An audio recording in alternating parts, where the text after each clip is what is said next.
It is a great honor and a privilege to introduce Betty van Essen. Your maiden name was Kok. You were born in Amsterdam. In the north of Amsterdam. You know Amsterdam? On the other side of the harbor. And you were born in 1924. 1924. That's amazing. And Betty, can you tell us a little bit about your family?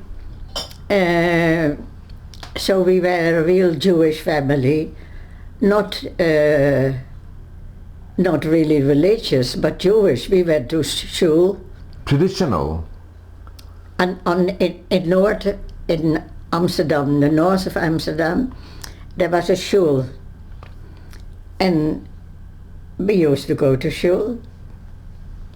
I remember that the school where I went, the elementary school, was near the shul. And one day I said to my father, I would like to go to school. And my father said, if you want to go to school, you go to school. So at 10:30 is that you play outside for half an hour. And then I saw the people coming out of shul. And I was ashamed. And so I said to my father, I think I better go to shul and not to school. And there were moments I used to be 9, that I was just sitting behind het hek. A begitse. That I was sitting as an 8-year-old girl, only, no more people. But I remember our shul very well. And Betty, your parents, were they also Dutch, many generations? Yes. You know, if you go some centuries back, they came from Prussia. But we were really Dutch people. And I grew up without any anti-Semitism, nothing at all.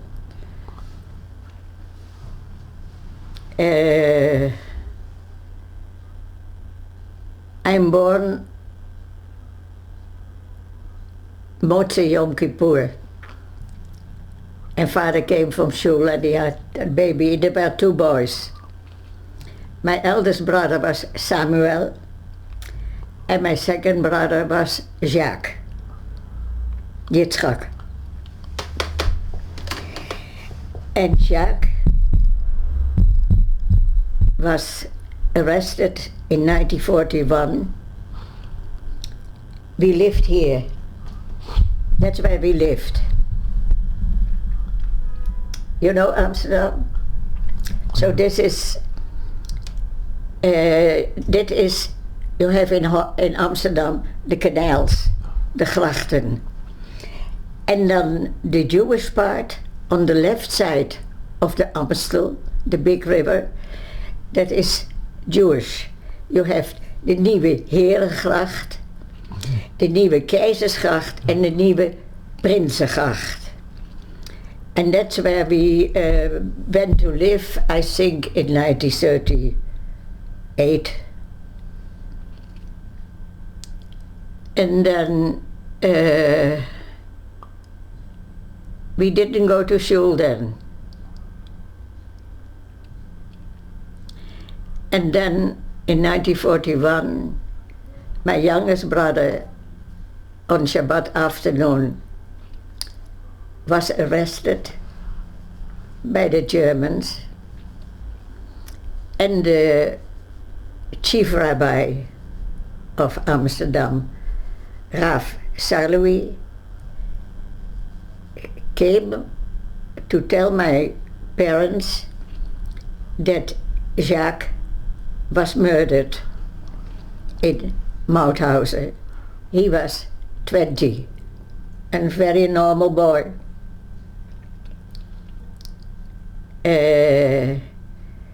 what exactly happened to my second brother, I don't know. But in February 1943, he died as well in Mauthausen. And this is my cousin. He was married to my cousin.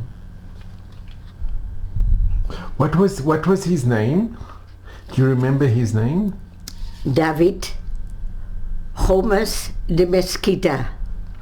He was from Portuguese Jews. And he came to my mother and he said, tonight, that was in 1942, tonight take Flory to an aunt. No, Mijn tante Therese. Take Flory. Take Betty. Betty. Wat zeg je? Take Betty toe. Oh, zei ik Flory?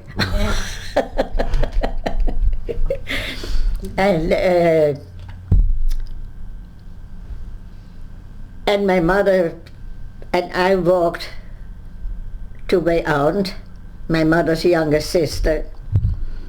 And my mother said to me that I'm coming tomorrow morning, see, take a look how you slept. What we didn't know is that evening someone came to take me away out of Amsterdam. And I remember sitting in the train suddenly that I couldn't keep my knees. It was shaking. And that's how I started my being in hiding. How old were you at this time? 18. You were 18. 18. The war started when I was 15. And do you remember saying goodbye to your parents?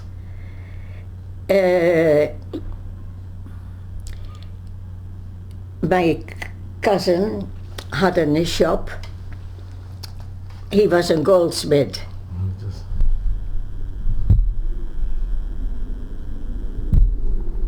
He was a goldsmith and his father made watches in Amsterdam, really in the center. And his parents, they were Portuguese Jews, Sephardim. They were the first Jews who got arrested, taken out of the house. His parents. And that was family. He told my mother to take to my aunt, and what we didn't know is that evening someone who worked for him came to take me away. I've never seen my family again. Yeah, that was the way it was. And I was in hiding in a town called Bussum. And after a month I was first with this man which took me out of Amsterdam, and I think I was there for a month. And do you remember his name? Huh? Do you remember his name? His name? Piet Merk. And it was not pleasant. It was not good. And then I was for a month at a family, real, what's in Poland? Workers. Workers. Very modest people. He worked in the gas factory. And they had 4 little daughters. And they took me in for about a month. It was, amazing. Really good people. Do you remember their names? Ja, ik denk dat his name was Gijs Versteeg, maar I'm not sure. I'm not sure. From there I was taken to Old Piet. That's Old Piet.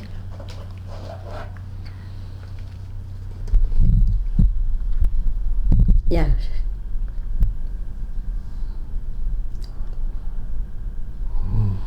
So Old Piet lived with his wife somewhere. I had to get used to it. I got a bed in the living room, but it took me in. I mean, I had nothing to say. I think that my cousin was, as a Jew, in the resistance. So I came to Oom Piet, and Oom Piet was an atheist, but he had his very principles as a human being. And in 1 week he found for me houses to clean. I was a cleaning lady, a chairwoman, for 2.5 years. And I walked on the street with a fake identity card. I think I still have it somewhere, maybe. And I just went every day to people, and until today I don't know if they knew that I was Jewish. And then came after and I lived with them. And were they very kind? Were they very kind to you and compassionate? His wife was not very nice, but I could understand that. I was 18. I was Jewish, and she had to have me in her house. It's not simple. It's not simple at all. And it was dangerous. It was very dangerous. Course. Not only dangerous, I could have started with her husband. Everything was possible. Did they have any children? Huh? Did they have any children? They had 2 married daughters. Very nice people. Really good people. And then Oom Piet found for me houses to clean. So every day I walked outside with my fake identity card, and I cleaned houses. I did that for 2.5 years, and then food became scarce. And Oom Piet said to me, we are going to the other side of the river IJssel, the IJssel. The rivers are this way, but the IJssel is this way. Because he heard that there was food. So one morning, at 5 o'clock in the morning, it was dark. And it was winter, November, that we started going. And that was on one day, on the bicycle, 130 kilometers. But we did that. And I had only outside tires, not inside. You couldn't, they were not for sale. But we managed that. And the first day, when it became dark at 6 o'clock, we knocked on the door from a family, a farm. And they opened the door. They had a stove like that, a big stove.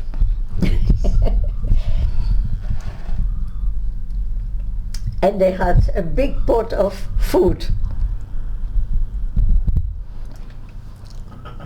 And I got a lovely room, really nice room, and Oom Piet slept in the haystack. And then the next morning they gave us wooden clocks, and we went with towels and sheets to find food. And we did. And we did this trip about 4 or 5 times. That you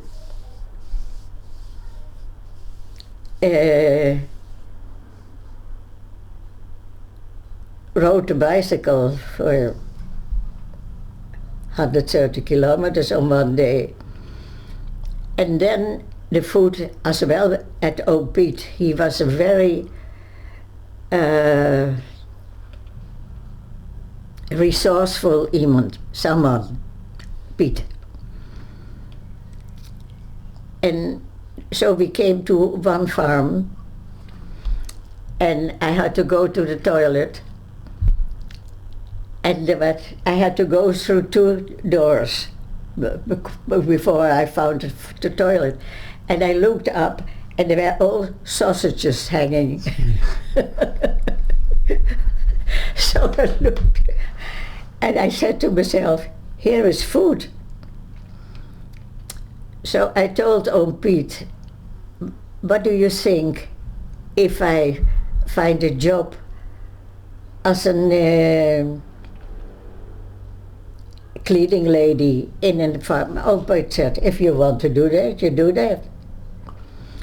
So we talked to this family, and they said, go back to Bussum. When you come back, we have maybe work for you. And they did. En I came to live in het huis van de Themis family.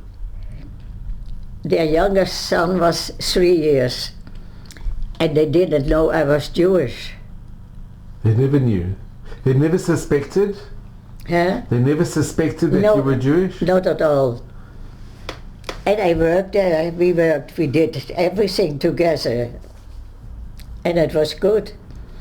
But I didn't think it was fair that they didn't know I was Jewish. And I remember one morning we stand in the kitchen, and she was sad because a month before I started working there, her mother died. And she was all the time crying, but I saw it was a good person, but she was all the time in tears. And I didn't know where my mother was. So I told her, I'm going to tell you something. I said, you know where your mother is, but I don't. And she said, why not? I said, now I'm going to tell you something, and you might throw me out, but I still think you should know. And I told her, I'm not just someone who was looking for food, but I'm a Jewish person in hiding. She came to me, she put her arms around me, and she said to me, I love you even more than I did before. And that's what she said, and don't tell my husband. Now I have, waar heb ik het boekje? Oh, hier is het boekje. In de doos. That's incredible. Yeah. And, you know, farmers people. And, but she did apparently tell her husband, because there was a young man, I have photos here, I have really photos here from the farm and the people. There was a young man and who used to work in the meadows with the cows. And they didn't know that I was Jewish, I saw. So Jan, after the war, married a girl from Friesland and went to Canada. Now my second husband was from Toronto. That's him. And I went with him to Toronto. But we always went der Holland, the farm. Always. We always went back to the farm. And then everybody died. And I remember that with Shaul, my son, we went to the cemetery, a very small, very pretty cemetery, and we planted there 2 conifere trees. We did that. And then we went to Toronto with my second husband. And we always went, what I told you, via Holland.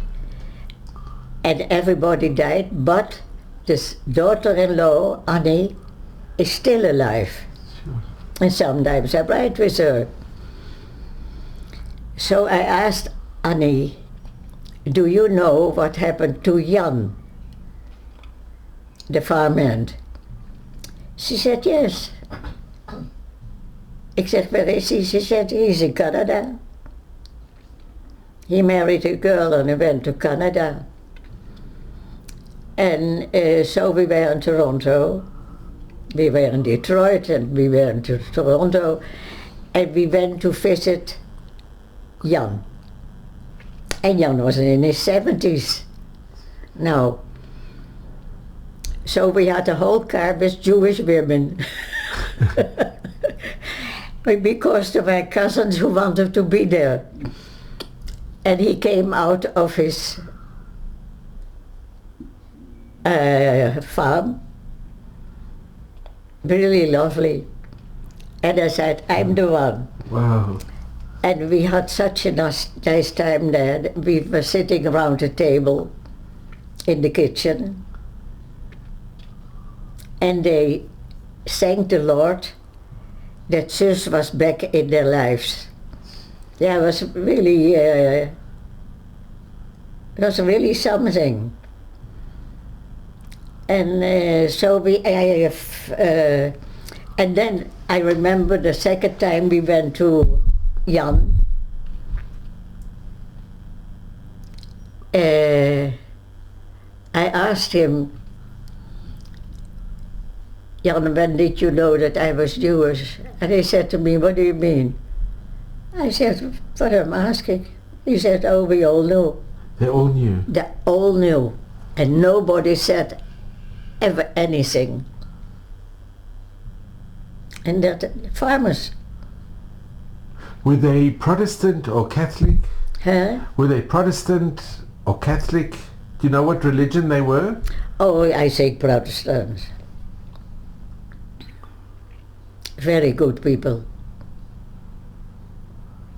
Yeah. And I slept there in an, what is a bedstay? Yeah, You know the bed in in the wall. and she came every night to tuck me in. They were wonderful. And then she asked me, can I see your feet? I said, why do you want to see my feet? She said, they are so clean, but what was? You had, when you came out of the kitchen, you had, hoe noem je dat? Stables, The stables. where the The cows were. You know, you had the cow cows. shed. Cow Yeah. shed. And I used to go every night with a pail with warm water, and I had one block of sunlight soap. And I used to go up above the cows. Nobody could see me, it was dark, and nobody looked. And then I could wash myself every day from top to toe. And that was the way it was. And I enjoyed it to be in the farm. I mean, I was a good worker, hard worker, and so they actually all knew I was Jewish, and they never said a word. It's amazing because it was so dangerous if they would have been found Nachon. out. It was. Nachon. And Betty, did you ever hear any fighting or any aeroplanes going over? Well, I remember when the end of the war on wat is een landweg? You know, there were big roads. They were fighting there, and one farm went up in flames. Yeah, but later, after the war, I went every year. I went to the farm. And during the war, did you know what was going on? Could you read papers, or was there any radio that you could hear? No, you didn't have papers, but I knew that my youngest brother was already dead in Mauthausen. He was 20. And from Samuel I didn't know. But there was this Piet Berg came when I lived with old Piet and his wife. Every Sunday night, this Piet Berg, who worked for my cousin, came to tell me who was being taken away. And I was sitting on a little, next to the buffet, every Sunday, until the moment came that I knew I was the only one alive from the family. So my brothers died in Mauthausen and my parents in Auschwitz, as well my grandmother, who was 91. My grandmother was in a home for elderly people. They took them all out. And a German soldier was standing next to when all these old people were taken out with the gun. That was the way it was. And do you have any family members any cousins or any family members that survived? I have a cousin in Rehovot. I think this is the... Right.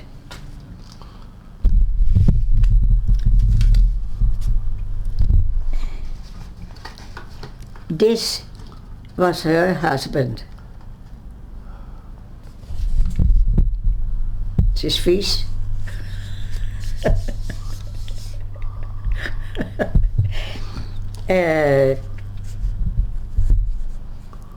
And she was with her 3 children in Vught,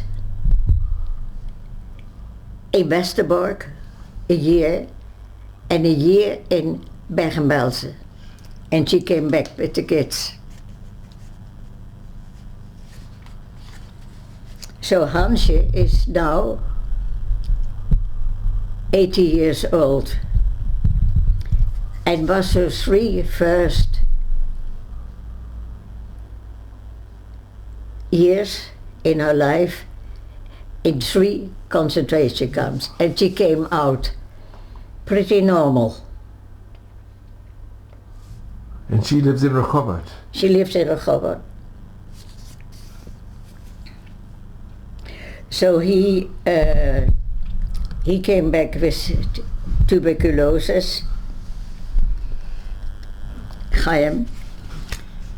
The both boys died in 2017. They were in their 80s. And what happened he died in Auschwitz. Yeah, And he really saved your life. absolutely. He told your Yes, parents that you have to He leave. did.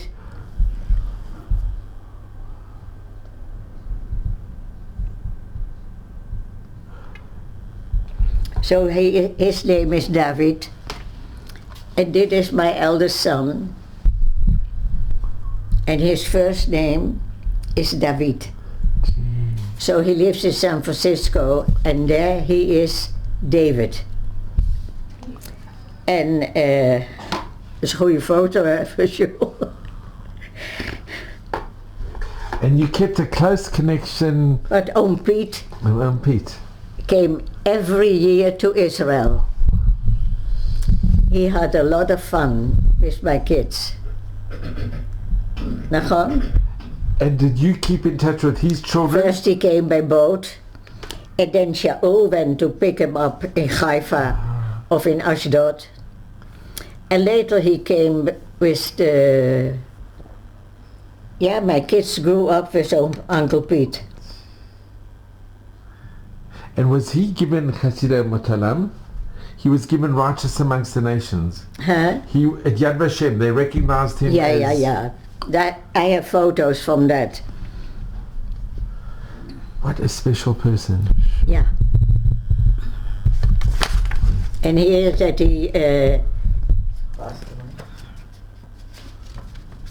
he died, Oom Piet. And Oom Piet didn't believe in God or anything, but he had this very strong view in life. I was lucky. He was a very righteous, incredibly righteous person. A very righteous, a very Yeah, good person. Nachon. You know, when I came to his house, he lived with his wife in 2 rooms, and upstairs, the 2nd floor, there lived a woman who was dressed like a nun, and her house was full of animals. What is a konijn? Rabbit. And rabbits, birds, Wow. dogs, cats, balagan. And she was a fascist. So one day, Oom Piet and his wife moved to a place in the center of the town. And there where we lived.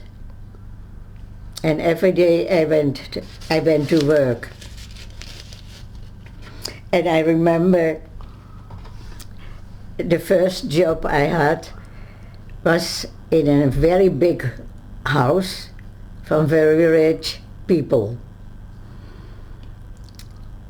And the first thing I had to do was washing the windows. And it was wind and rain.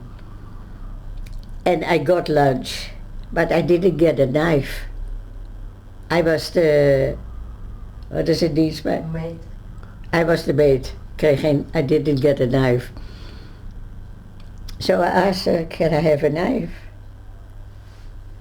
And then she gave me a knife where you clean vegetables with. So in the evening I came home and Oom Piet said, how was it? I said, okay. I said, but she treats me like a maid, and Oom Piet said, that's what you are. And every day I walked outside with my fake identity card, cleaning houses. And until that day, I don't know if they knew that I was Jewish. And did anybody ever come and ask you, or did anybody say where you're from? Or? No. But you know, I was a good worker. And Betty, what do you remember about when the war ended? When the war ended, I was in the farm on the other side of Holland, not far from Germany, as a matter of fact. And I remember Wat is wiede? I was cleaning a little patch of carrots. And then someone from the farm brought me a postcard. And it was a postcard van Oom Piet. You have to come home. You are Jewish. You have to go to Amsterdam. En een hour later, Oom Piet was daar. He drove 130 kilometers to make sure that I would come. So he said, take your stuff, you go tomorrow to Amsterdam. He really finished it off. You know, that he was so principled. So we went home, and the next day I went to Amsterdam on my bicycle. And Holland was quiet, no cars, no bicycles. And I remember I drove into Amsterdam with someone, and I never knew who that person was. It was doodstil. And then I went to where we lived. And then I heard that my mother's younger sister was alive. She spoke Flams and French. She used to live in Antwerpen, Brussels and Paris, Tante Therese. And so I went there. And there I found my mother's, one of my mother's brothers. Was this in Antwerp? An uncle. Amsterdam. In Amsterdam? They were living in Amsterdam? Yeah. Oh, it was in Amsterdam. And they have been in hiding. One of the daughters survived in hiding in the center of Holland, and so did they. But the youngest daughter, Jenny, was just married. I didn't know that, I heard that after the war. And her husband was already in Westerbork. And I asked her to come to Westerbork, and she did. He survived, and she got killed by Dr. Bengele because she was pregnant. You should not think about it. A normal girl.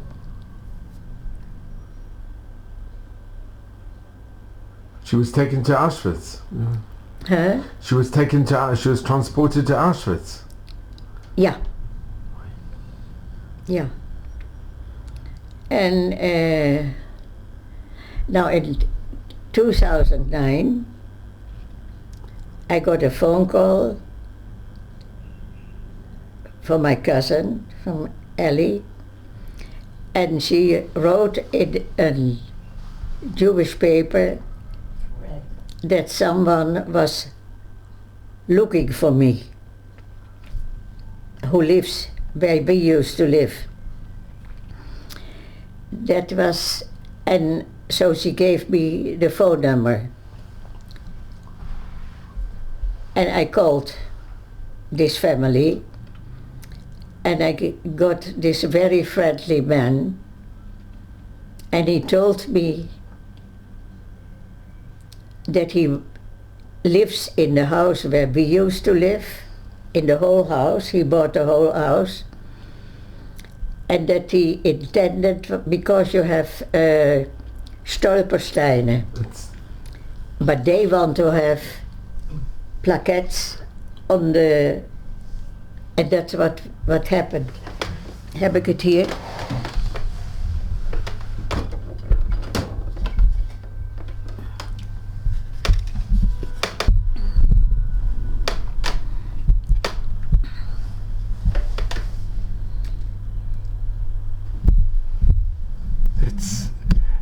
amazing. Yeah, it was amazing. And they became good friends. They've been to Israel. En hier hebben we het ergens, Florie. Dit. In het groot. Ik zie niet met de... So,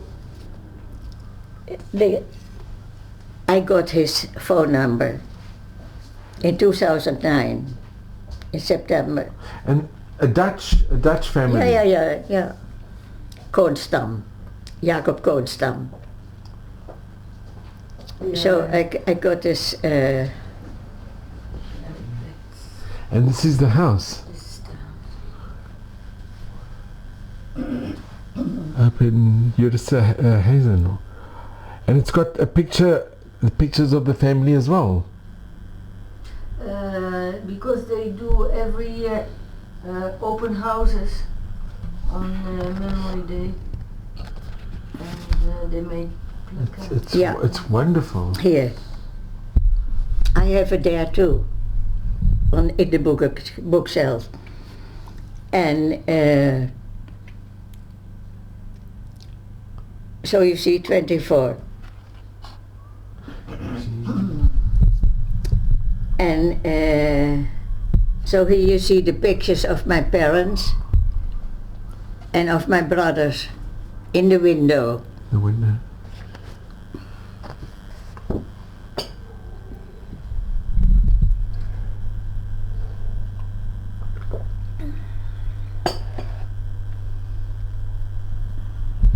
Vertel je over de schaduwkade? Ja, de schaduwkade is aan de overkant.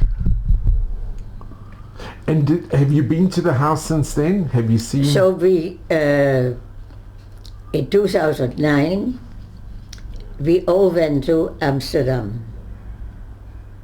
Me and my kids. The son of my second husband, he came from California. With his daughter. And we had a ceremony.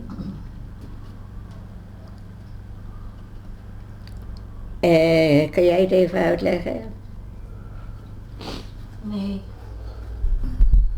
Ben je moe? Is it too much for you? So we had a ceremony on a Sunday afternoon at 4 o'clock. They put all little pitkaot in the Postbus. in the post box from all the neighbors that on Sunday 4 o'clock there will be a ceremony and please don't drive on the gracht. And so it happened. It was an amazing experience. Florie, pak even een... Oh, wacht even. Ik kan er moeilijk bij. Listen, I need the box from there. This box. in de doos daar. Ja. Heavy maybe. And did you manage to go into the house? Ja, zeker. We used to stay there. We arrange it.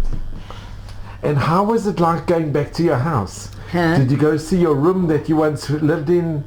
Say it Did you again. go inside the house where you once lived? You went inside? Ja, dat was... Oké.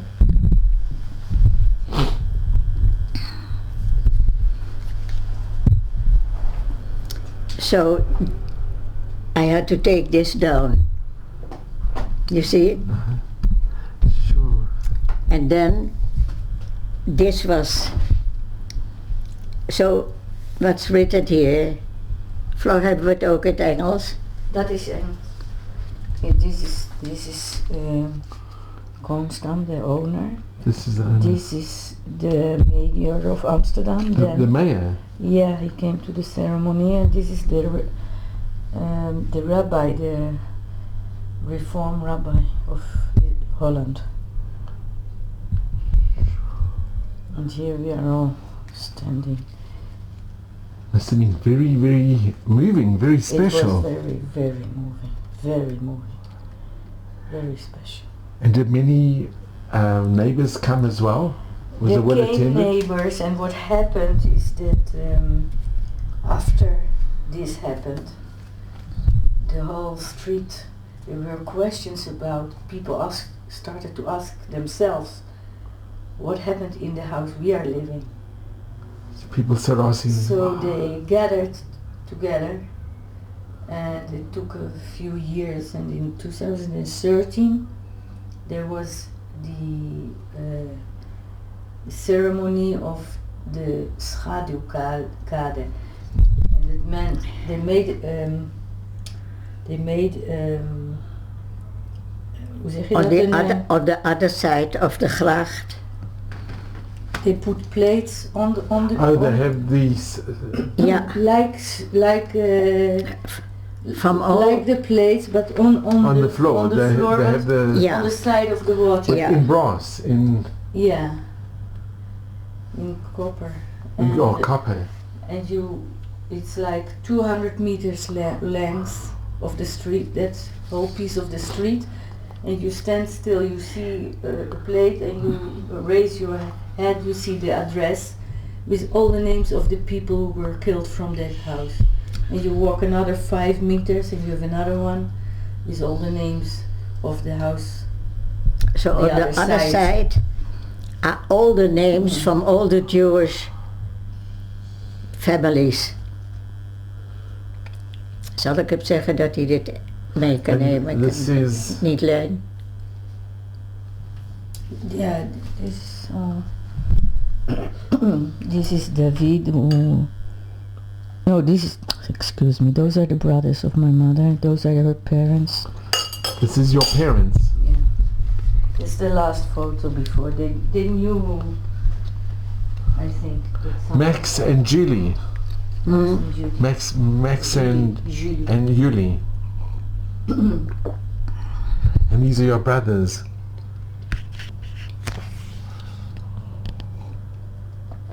How did these pictures survive? That's a good question. We got some pictures back. Yeah, some. I think some of the neighbors kept the chair my mother is sitting on is also from her parents' house. That's a chair that she and her brothers gave to the parents when they were married for, I think, 25 years. I'm going to just go through these pictures. These are very special pictures. Yeah. This is Max and Yeah. So this is the mayor of Amsterdam. He was Jewish, He was Job Cohen. And this is the rabbi from the liberal shul. So it was very...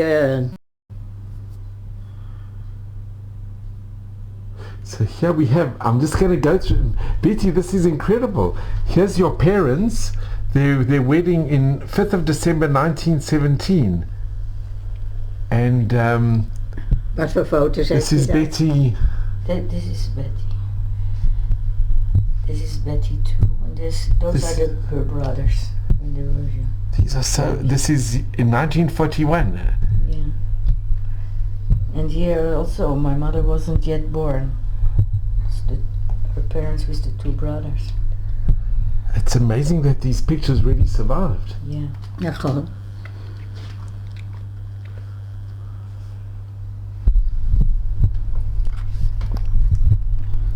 Dit was Can we go de... through this book because it's incredible. If you could explain who these pictures are. Dit was de Jewish...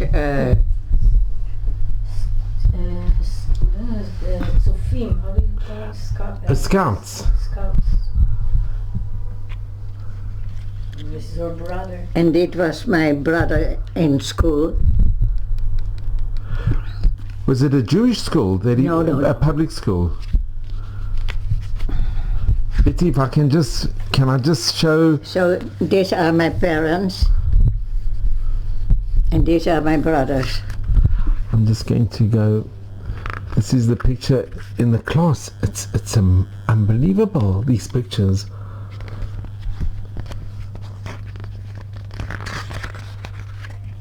And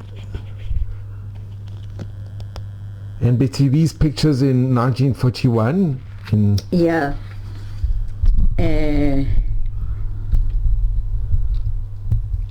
Yeah, before everything started. My youngest brother was already dead then. Who is in the picture? Wie zijn dat, Emma?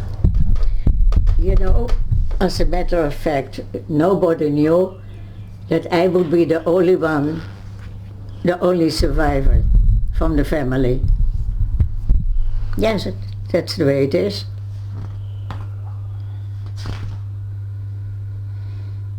And this is, this picture here, Betty, He did me in hiding. He was a goldsmith. this is David. He had someone working for me. He came to pick me up. So he lived in Atanya, and they died both in 2017. He was 84 and he was 81. He died in Auschwitz. And this was this his shop? Yeah, that was his shop. And there he's working. It's incredible because it's you think that these pictures are Yeah. it's the only evidence that we have. Huh?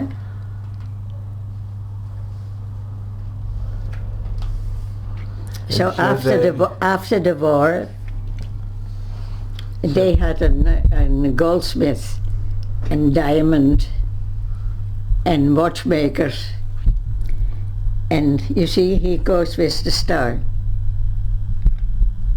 He was 7. What was his name? Chaim Chaim. Herman. But he lived in Israel after the war. I was in the army here. And he died, he was exactly 10 years younger than I am. I was from 1924, he was from 1934. And he was a problematic man. Maybe because of the experience. But for sure. Better. And here's David And she started after the war a shop, a jewelry shop. She was very pretty and very intelligent. And her daughter lives in Rehovot. Dit is her daughter. En dit was in Holland after the war. There was een Mossad Yeledim for Jewish kids. Kids without parents, kids with one parent, a mother, a father. And they grew up there. And I was a youth leader there. These are the farmers. these are a picture of the farmers. Yeah.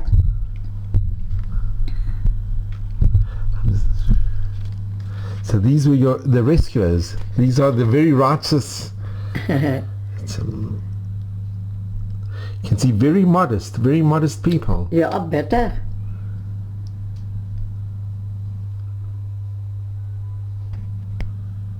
You know that Churchill said that from someone. Churchill. He said from someone he didn't like. He said he is a very modest man. And he has a lot to be modest about. These this Dan kan je... this is wonderful, and here That's the revealing of what's hanging on the wall now. So Betty, can I ask, when you went to Amsterdam after the war, when Yeah. Piet brought you back, Piet came to pick me up. and you, well, what happened? You met. He sent me een Maar postkaart. dat heb je al verteld. Hè? Heb je al verteld. Ja, maar hij Ja. vraagt het nog een keer. But how long did you stay in Amsterdam? Well, you know, I came on a bicycle to Amsterdam, and I went to the house. I even was in our apartment. Was it empty, the house, your apartment? No, other people lived there. And you know, next to us, where we used to live, came a German couple living. And my mother was always a very friendly, easygoing person.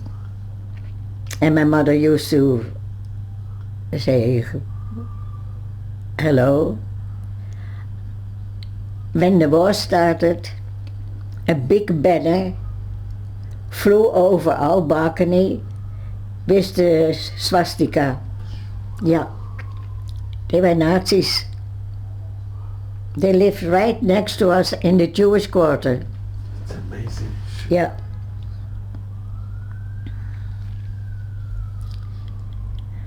Yeah. And when you came back, how did the people react who were in your apartment? Well, I went to the apartment and there was nobody because there was a firm by the name of Puls, P-U-L-S, and he emptied the houses from the Jewish people. And all what is inboedel, you know, what you have, The belongings, that went by boats to Germany. Yeah, that's the way they did it.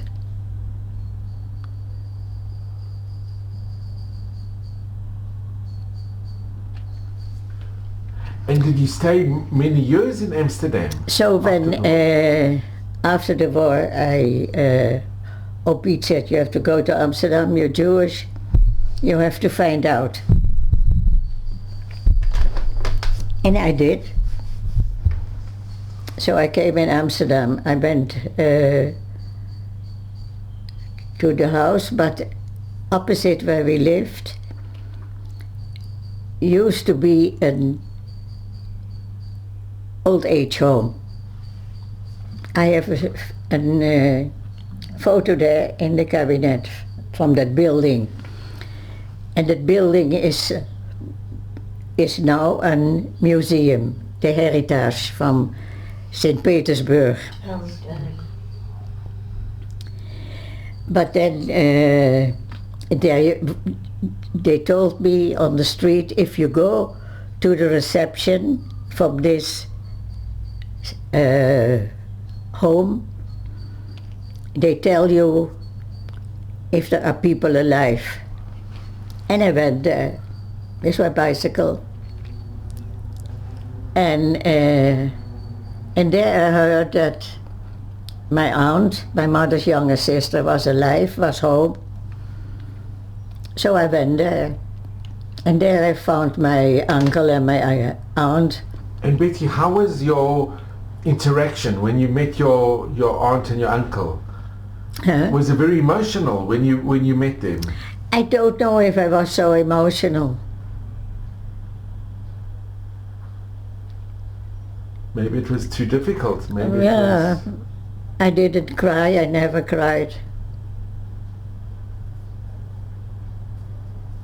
I think you take the things the way they come. And were you close with your uncle and your aunt? Huh? Were you very close? So, yeah, she was someone, what I told you, she spoke French and Flams, and she was a bit bohemian. And she came home, she was doing shopping. And my mother's eldest brother and his wife, they stayed with her because they didn't have a home. So my uncle said to my aunt who came in, "You never know who's here." And she was almost blind, and she said, "Who's here?" He said, "Betty, the daughter of your sister Julie." And she fainted. That's She never knew that you were alive? Or but to see you? So that's how we started anew. And then she came back.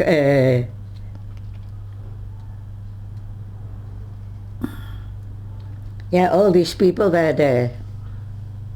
That's amazing. And did you stay with your aunt and your uncle? So this is the rabbi from the Liberal. This is the... Yeah, that was the mayor of Jerusalem, of Amsterdam. Yeah. Betty, after the war, did you stay with your uncle and your aunt? Did you live together? I don't remember that. But Zus, who came back from Bergen-Belsen, we went to live together. And we did well. And on a certain moment I came to live in Haarlem, and I had to earn my living. And I took a job in hairdressing, and I was really not born for that. But I think it is about 40 years ago that we got our, what is an uitkering? It's kind of pension. A pension. Yeah. Oh, compensation. We live for that. And when did you come to Israel? So I became a youth leader in a Jewish children's home. And I was okay. Was this in Amsterdam or in... No, not in Amsterdam, in Laren. And it was very nice. You know, I came home, everything was Jewish. And then every Sunday, young men came to teach Hebrew and Yahadut. That's how I got to know my husband. He was from Arnhem. And we liked each other, it was okay. And then we went to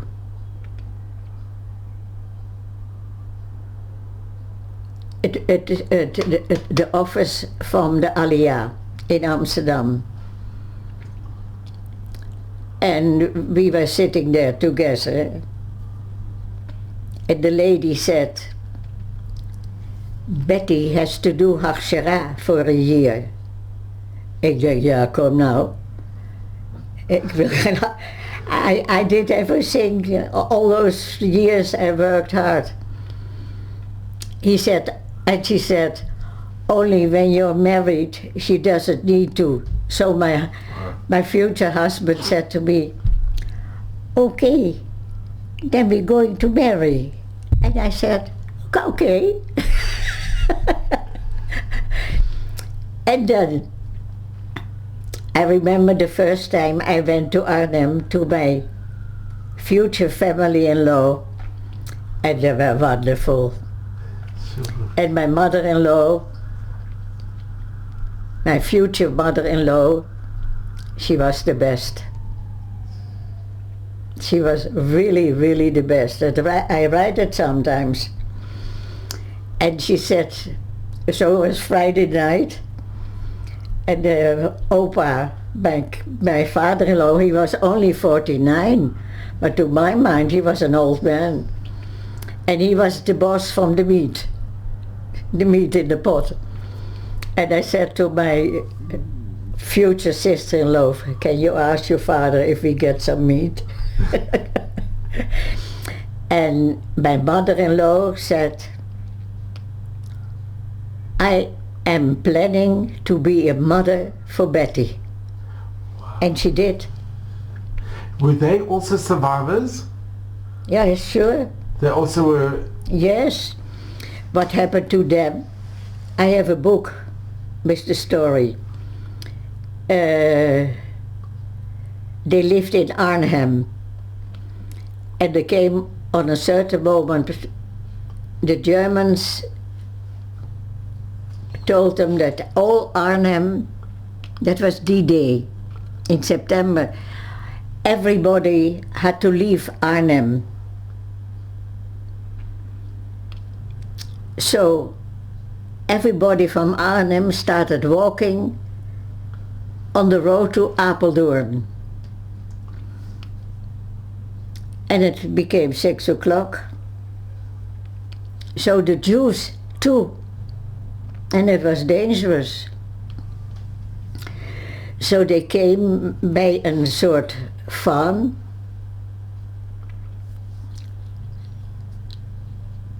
And my father-in-law knocked on the door and asked, could we be here for the night? And the farmer said, of course. And they really had place for them. And my father-in-law knocked again on the door, and he said, I don't know if you know it, but we are Jews.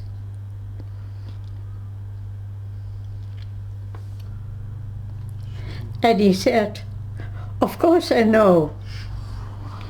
You can stay here to the end of the war. That's incredible. Yeah.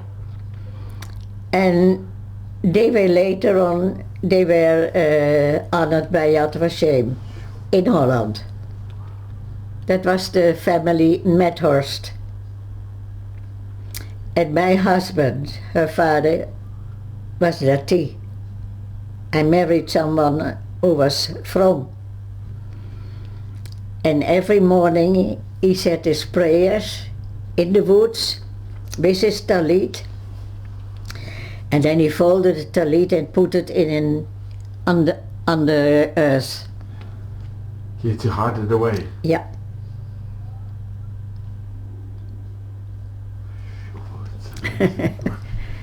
Yeah. And when did you get married? In what year?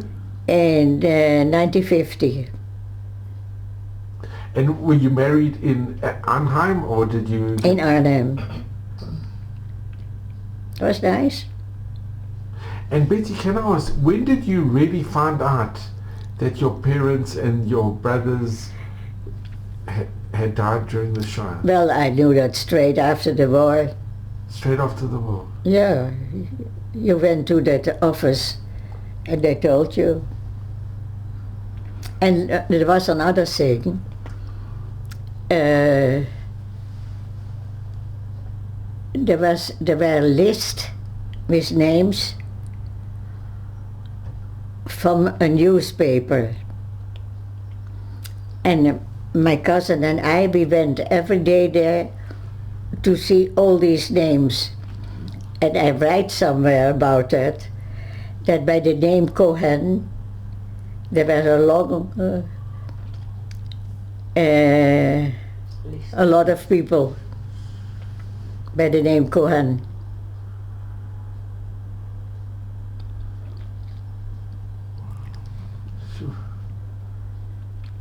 So who are you? So Betty, Betty, I want to ask, can I ask you a very difficult question? Can I ask you a very difficult question? You live it here in Jerusalem. Ima, Can I ask you a very difficult question? Can I ask you a very hard question, a difficult question? Yeah. If somebody would come to you, if somebody would have come to you and said, would you look after a child, but your life is endangered and your family's life is endangered, I don't know. what would you have done? That is really a question. I don't know. Because it's one of the most difficult decisions. Nachon. One, Because you're endangering not yourself, but you you're stick your endangering neck out. but Your your whole whole family, your whole Nachon. family. I don't know. You know, quite some years ago, when I still drove the car and did my own shopping, now Flory takes care of everything. I went to the super farm and there was a man standing and he looked down on me and I looked up to him and I said, "You are not an Israeli." He said, "No, I'm not."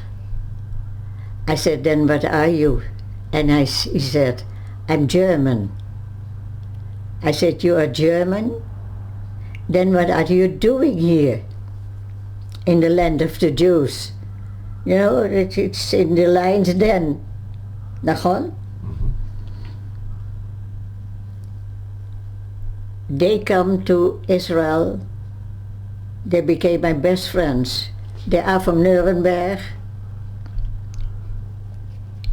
And that is Manny and his wife Ute and 4 kids.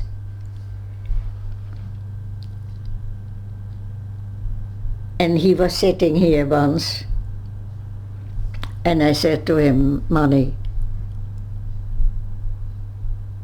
what did your grandfather do?"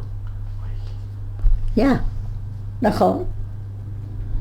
And he told him his grandfather and his father, they were in the army, in the German army, fighting the Russians. Okay? But they do Jewish things. They do the Seder on Pesach. Yeah, they're amazing people. Look, my whole family got killed, but I'm here. It's difficult. And Betty, can I ask, what message do you give to your children and grandchildren and to the future generations? You ask her. But I'm trying. can I? It's No. good. A little bit. I am the voice. A little?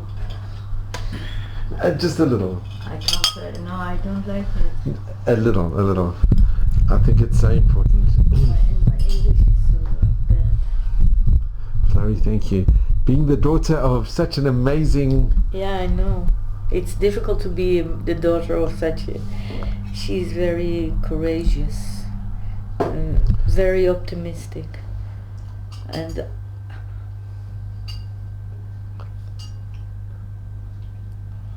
Did your mom discuss with you what she went through when you were growing up? not so much. More later, when we were grown up. When we were small, she didn't talk about it. My father did talk about it. He had heavy experiences for his feelings anyway. But she was always optimistic. She saw the good things in people, even all what she went through, because she was saved, and she felt like lucky to know on Pete, to be the one that was saved. But it's also heavy because the husband of her cousin made it only to find an address to rescue my mother, But his own family, his wife and 3 kids, went through 3 concentration camps. Heavy, because Hansje was only about, I think, 4 months old, 5 months old, when she went into the her first concentration camp. And how they did, I don't know. But my mother, I have to learn from her how to be optimistic and happy, and she's never in a bad mood. That's incredible. She's never in a bad, she's almost never angry. It's amazing. So I'm very fortunate that I can take care of her. So Betty, I just want to thank you. Mom, That's such a beautiful message. It really is. yeah. Ima? Betty, I just want to thank you. If I can tell you, this has been for me the greatest honor and privilege to meet you. It really is. And what your daughter said, you are so optimistic, and you're so, what you've been through, but you're always smiling, and you have the most amazing outlook on life. And Well, I think that I'm a bit down to earth.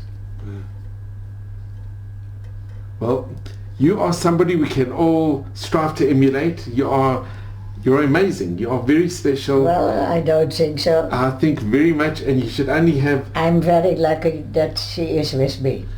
Well, she's also lucky to have you, and we're all lucky to have you, Betty. And you should just have mazel and bracha, and just be well and have nachas from your family that you so deserve. Yeah. And I once said to somebody, Admei Vesrim, but Admei Vesrim plus more. In good health and happiness and all of Hashem's blessings, really, because you had miracles, really miracles, that the people that saved you, they risked their lives. It's really a miracle. And especially old Piet. It's unbelievable. Old Piet. So may all their memories be, we'll just put his picture, and you can see So also, he came every year to Israel. so may all their memories be for eternal blessing. And I'm so grateful to you. Yeah. Betty, you are somebody very, very special, and you should just be well. And really, I'm extremely grateful, Betty. Are you talking to more people like me? There's nobody like you. You are unique. You're very unique. But you are very, very special, and I'm extremely grateful to you, Betty. Thank you so much. To my mother, This is David. my cousin, Yeah. David Gomez de Mesquita. He came to my mother.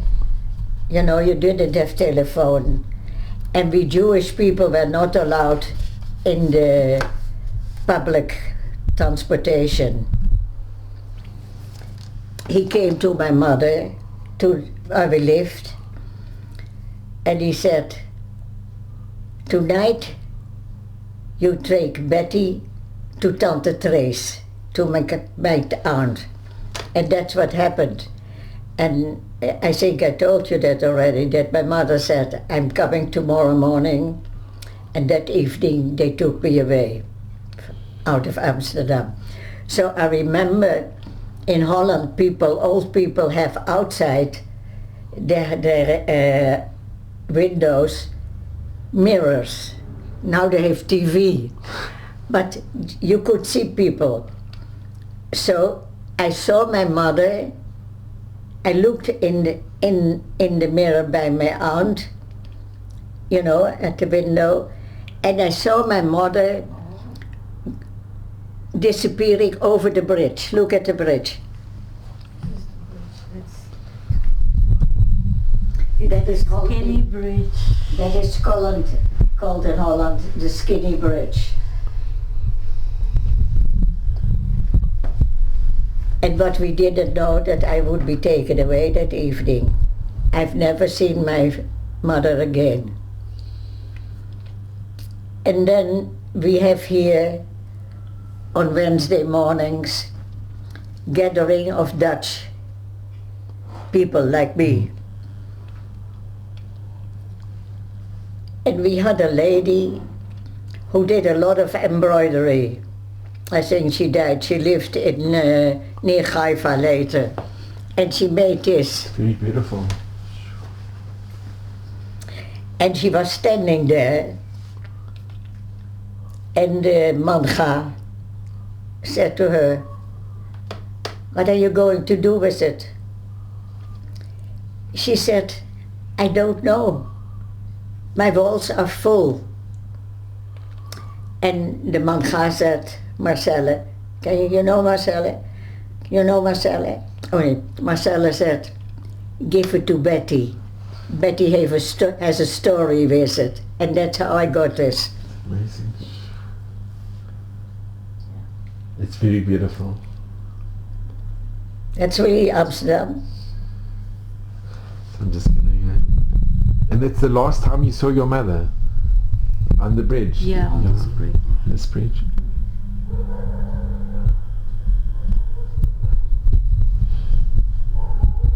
Well, Betty, thank you so very, very much. So this picture there up there is my 90th birthday. Can I take the picture? This is really beautiful. So you have a wonderful family.